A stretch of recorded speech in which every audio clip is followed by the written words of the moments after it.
right, so my name is Wojtek Mach, and I'm going to talk about some of my experiences with building calendar software in Elixir. The talk has 4 parts, and I'm going to start with recurrences. So to give some context, last year I was working on extending our calendar module with recurring events. These are some examples of setting up events in Google Calendar or in Apple iCal.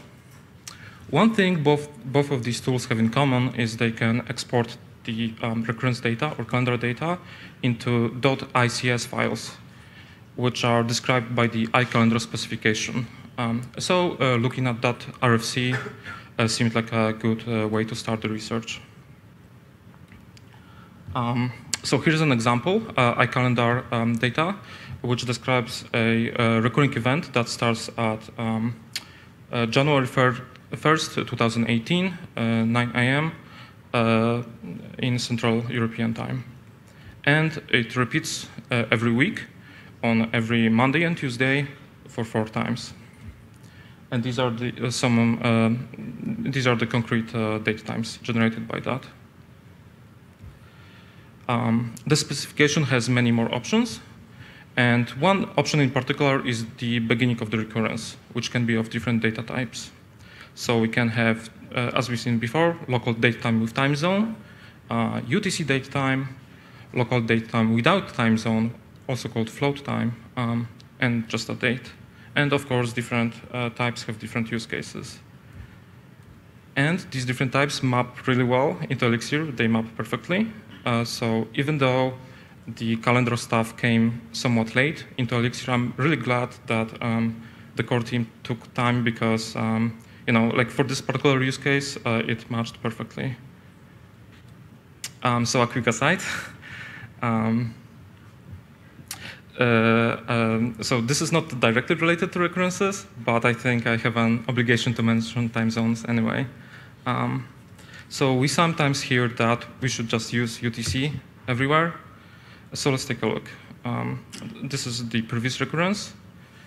If we change it to produce UTC date times, it looks about right. So we have the 8 a.m. UTC, which is 9 a.m. Local. And the recurrence starts at, again, January 1st. If we apply the same rules in the middle of March, however, we will get different data. So on the March 20th, we still have the 9 a.m., but on March 26th, we have 10 a.m. And that is because daylight savings time changed in the middle of March. So what we usually want to do is make calculations using time zones. But when we store the data into database or return it in APIs, etc., convert it to UTC. That still has problems when we store timestamps that are very far in the future. We might still run into this issue. So I'm not going to go into details, but there's a link about that particular problem, an article. So let's go back to the recurrences and see some code. So here's a very simple way to build recurrences in Elixir. We use the stream iterate function, which takes the initial value and a way to generate the next value. Oh, and by the way, we want to use streams because sometimes the recurrences that we want to use are unbounded. And this is how we can use the stream. At the end, for example, we take the first 3 elements of the recurrence. It's pretty easy to extend this code to support more complicated use cases. So, for example, we iterate every other day, so we increase it by 2, or we figure out what's the exact next day in the recurrence. Okay, so another topic is intervals. I was working on a scheduling system for booking tennis courts. And the notion of intervals was pretty helpful. So here's a couple of examples of intervals. Maybe the court is open daily between 9 and 8, or maybe there are already booked events between 10 and 10:30 on a given date. Notice the first interval is that of time values, and the second one is of date time values. We'll get into intervals of different types in a few minutes. So I had to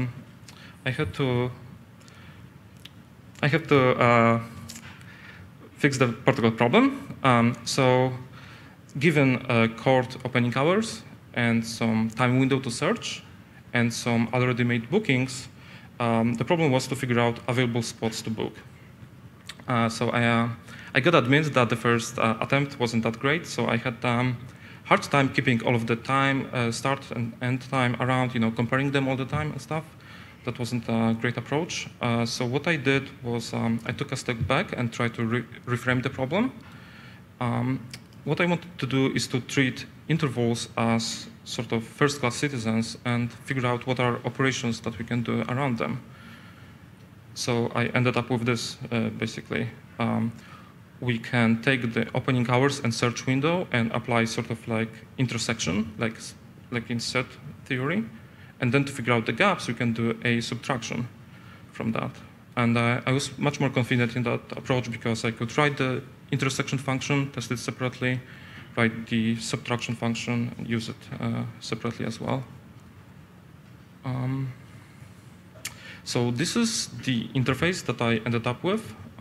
By the way, I used the name range and interval sort of interchangeably. Later on, I sort of stayed with the name interval. The name I used, the reason that I use range is just because Elixir already has a range and date range. And by the way, the source code of date range module is really great to learn more about enumerable protocol. So this is how I can use this code. As you can see, it's pretty verbose, both the way to construct the range and like the representation in IEX. So what I did, I created a little R helper function, and then I changed the inspect protocol implementation to basically return that as well. What are other operations that we can do? Let's say we have the range A and B. What if we try to compare them? Actually, it's pretty tricky because, like, what does it really mean to compare ranges like that? Do we compare the start and end, or end and start and stuff? We'll get into comparisons in a minute or two. So the next part of the talk is it's called Exploring Time, which is a talk by Eric Evans. I can't recommend watching this talk enough, especially if you deal with time software. What Eric described was like how we usually model time and what are some issues with that. So yeah, the first sort of quirk that we may run into is the following. So his talk was between 10 past 2 and 3. Below is how we can represent that in Elixir. Just for simplicity, I'm going to skip the time zone for now. So this representation and this one are pretty similar, but not quite the same, right? We have the microsecond precision here. The question that Eric asked was, what conference has an expectation that the talk starts with the microsecond precision? I think it's actually a pretty good question, right? And I think it shows that how we think about the problem, the conference schedule in this case, and how we actually implement it can be two very different things. Another sort of quirk that Eric mentioned in the talk was the arithmetic around intervals. So a lot of libraries have, often have a way to add periods to time. So in this case, we add to January 20th, we add 1 month, we get February 20th. That makes sense. If we add 2 months, we get March 20th. Now, if we get January 30th and add 1 month, we get February 28th. And the reason is, behind this decision is that the intention was to add a month to the last day of the month. So we get the last day of the next month. So here's another example. If we add 2 months to end of March, we'll get end of May. But now, if we add 1 month to end of March, we get end of April. But then if we add one more, we get May 30th. So we have this difference, right? So we've actually sort of lost associativity, or actually we never had it in the first place with these intervals. So yeah, what Eric Evans mentioned was that we don't have this addition and subtraction really. So maybe the calendar dates aren't really a quantity that we can add and subtract, but it's something different. So maybe it's some kind of, in his words, weird counting system or a sequence of sorts. So here's an example of the sequence, and here's another one, right? The next element of the sequence after the end of the year is the day in the next year. So we can write a next function, and given an interval, we'll get the next interval after that. So this is now really, to me, that was what comes next was really interesting. What, instead of just having intervals of days, we have intervals of months or of years. So passing strings around like that isn't isn't very great. So what we can do in Elixir is write a custom sigil for that. So here's another operation that we can do on these intervals, nesting. So nesting is a bit like asking the question, what is this interval made of? Well, the interval of year 2018 is made of, I actually have a little mistake. It should be 2018 01 to 2018 12. What's the nesting of the month of January? Well, it's made of a beginning of January and end of January. And again, we don't want to pass strings around, so we can have a sigil.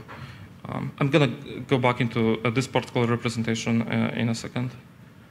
And yeah, we can sort of arbitrarily make arbitrary nesting. So for example, off of the year 2018, we can sort of go down to the minutes. There's another operation that he proposed, which is enclosing. So given, which is like the opposite, right? So the enclosing interval of month of June is the year. And then the same here, we can sort of go arbitrarily upwards. So yeah, talking about representation. So we kind of have two different representations here a little bit, right? We have the range between beginning of 2018 and end of 2018, and then, or like the months, and then just the January month. So on one hand, it can seem like sort of we are complecting two different things, but I would argue that we are not. And in fact, like within this particular notation, the month January is the same in both. And by the way, this representation with the forward slash is part of the ISO 8601. So that seems like a useful thing to use. So what to me was really interesting about these operations that Eric proposed was how we can compose them. So let's take arbitrary date. We can find the enclosing month. So we have May. We can then nest it to days. So we have May 1st until May 31st.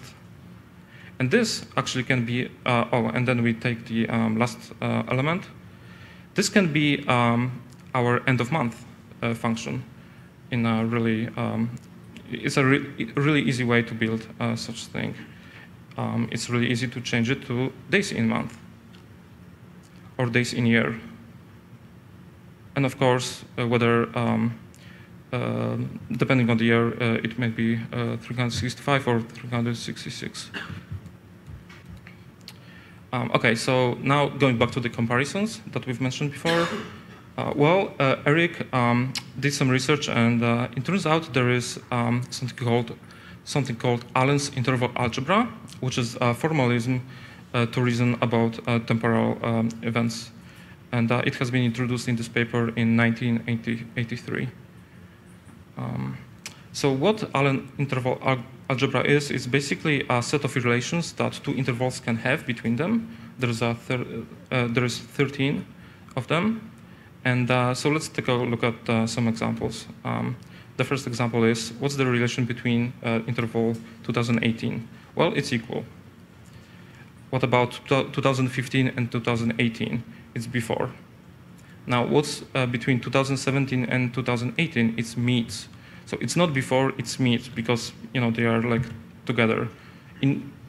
Usually it doesn't matter whether they are connected or not, but sometimes it does matter. So it's really nice to have this very specific notion. And then there are more examples. So yeah, to answer our previous question, what's the relation between them? They overlap. Okay, so the final part of this talk is libraries that I worked on, that I'm still working on around these ideas. So the first library is called calendar interval. As you can see, I'm not very creative with naming stuff. So let's see. Let's take a look at some implementation details. The calendar interval is a struct. It has the first and last elements of the interval. They are just using naive date time, and they have the precision, which can be year, month, day, minute, second, microsecond, and so on. Another aspect is that custom sigil and also inspect implementation that I mentioned. And perhaps the most interesting one is implementation of the enumerable protocol. So when we are implementing this protocol, we basically need to just implement the reduce function, and then all of the remaining functions can just return this error tuple, which means that that the enum module, which uses the protocol, will just use sort of naive implementation. It will just go through the enumerable one by one. However, instead of returning the error tuple, if we have a way to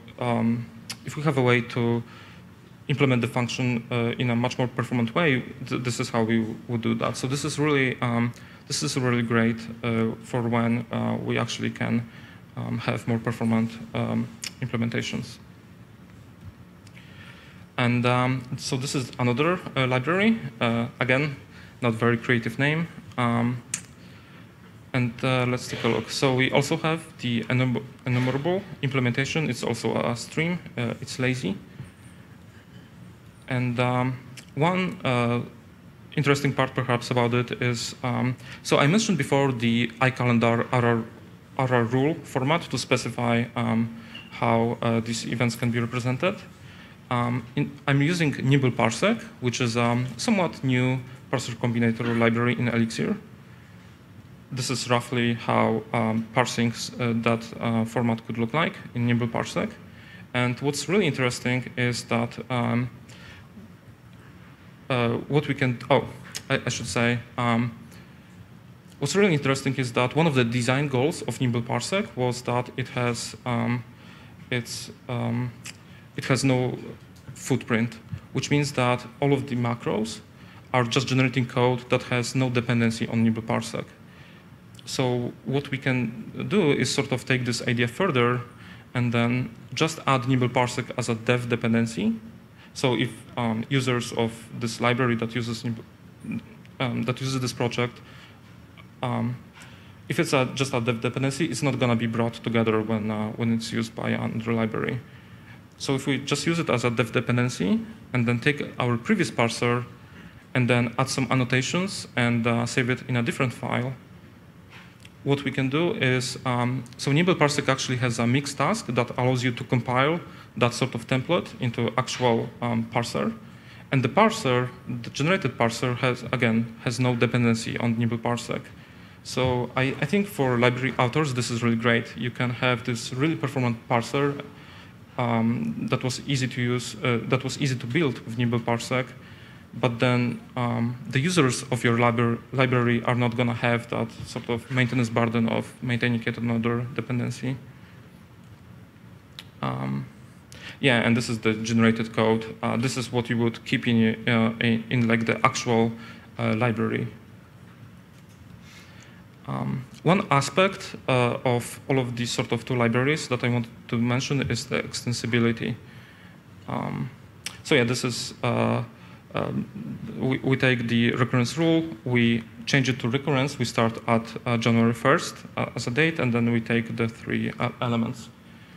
So this is a recurrence of dates. It's really easy to make it recurrence of intervals. The library has a protocol that can be implemented for different structures. And yeah, so like taking a look at particular elements. Using Nibble parsec, we have a really fast parser. We don't have any runtime dependency. And with some extra work, we can make our library more extensible. So it can take dates or intervals or different things. With implementation of enumerable protocol, we can have, in some cases, we can have really fast access. And then with the sigil and inspect implementation, we sort of have extensibility in the sense that we've extended the Elixir language to fit our particular domain, the sort of vocabulary, the representations. So I think all of these 3 features really speak to the power of Elixir's extensibility. And I think this makes this is one example of Elixir just being great for writing business applications. Some further work, there's always more stuff to do. So implementing remaining RR rule options, supporting time zones in intervals. I sort of specifically left that out for now. And finally, there is actually a new draft of the ISO 8601 specification that actually mentions a lot of stuff that is in the stock, in particular the RR rule, and then representations of intervals. So I'm planning to work on supporting that stuff in the libraries. These are the references that I've mentioned in the talk. And with that, thanks for your time.